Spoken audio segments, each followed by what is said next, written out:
So let's talk about how do I get my child to actually do math?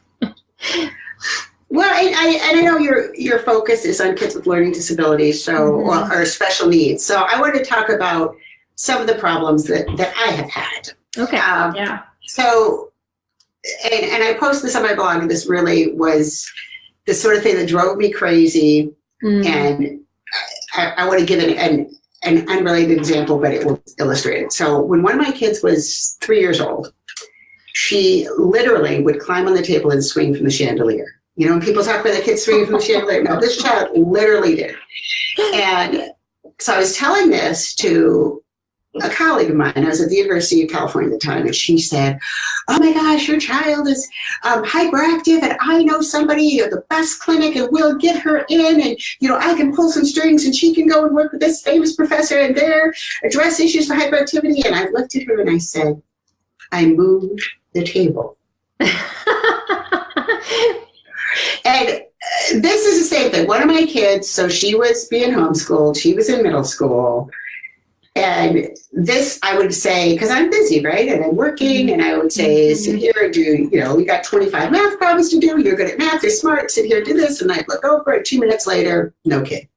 And she's up in her room. What do you do? I couldn't find a pencil. So get her pencil, which, cleverly was hidden like in the pencil box on the dresser. Go back downstairs, go back to what I was doing, look back 2 minutes later, no kid.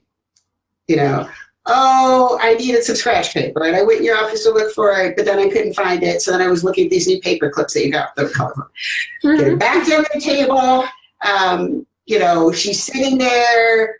I look back 2 minutes later, no kid.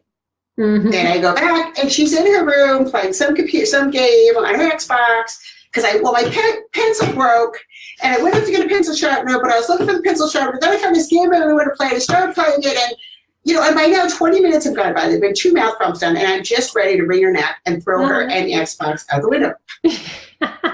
And the simplest thing that I found this applies to anybody, to any subject, but I got for each subject, and for each subject the key point for my kid, because otherwise then she's going to quit doing her math and start reading the Anna Wurst book. For each subject, I got a box. And in the box, I put everything she needed for that. And I set her and the box down at the table, and that cut down by, I would say, a good 50% the me screaming.